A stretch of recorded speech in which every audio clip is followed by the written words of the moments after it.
ঈদের আগে আসলে ঈদের আমেজটা শুরু হয়ে গেছে। বায়ফা অ্যাওয়ার্ড এমন একটা অ্যাওয়ার্ড, বাংলাদেশের one of the best award show. এখানে আসলে অনেক কলিগসদের সাথে দেখা হয়, অনেক নির্মাতাদের সাথে দেখা হয়, আপনাদের সাথে দেখা হয়, মন খুলে কথা বলা যায়, অনেক ভালো লাগছে। চেষ্টা করবো রেগুলার হওয়ার এখন থেকে। আশা তো করছি যে আমার 2টা সিনেমাই রিলিজ হবে, প্রোডাকশন হাউস থেকে এরকমটাই বলা হয়েছে।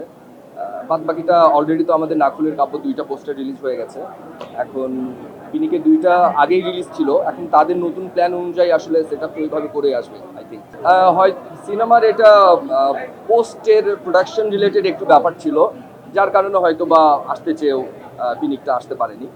সো আমার ডিরেক্টর এখানে জাহিদ জুয়েল ভাই, উনি আসলে ঠিকঠাকই একটা ছবি প্রেজেন্ট করতে চেয়েছে। পিনিক আসলে সবার জন্য, সাইকো থ্রিলার গল্প তো, এটা সবাই পছন্দ করবে। ঢাকাইয়া দেবদাস জুনে শুটিংয়ের প্ল্যান আছে, আমাদের ফার্স্ট লট শেষ হয়েছে। সো যেহেতু এটা রিচুয়াল আর হচ্ছে পুরান ঢাকার অনেকগুলো রিচুয়াল পার্ট আছে, যেরকম এই যে কোরবানি ঈদে আমার বেশ কিছু শুটের প্ল্যানিং চলছে।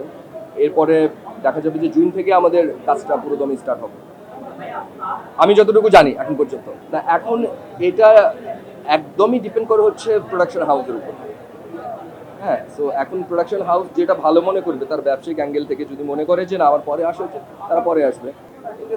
এটা তো অনেক ভালো খবর না, কিংবা অনেক ভালো লাগার তো একটা বিষয়। দুইজনই বড় হিরোইন, দুইজনের সাথে মানে দুইজনই তো আর্টিস্ট, খুব ভালো মাপের আর্টিস্ট। তো এটা নিয়ে আসলে এটা দর্শক স্ক্রিনে দেখতে পারবে, যেহেতু ম্যাডামের সাথে প্রথমবার আমি স্ক্রিন শেয়ার করলাম, তো এটা দর্শক দেখতে পারবে। আমি তো 3-4টা ছবি পোস্ট প্রোডাকশন কাজ রানিং চলছে, 2টা তো রিলিজই হবে, আর বাদ বাকি কথা চলছে। খুবই ভালো, খুবই ভালো লেগেছে, খুবই ভালো লেগেছে।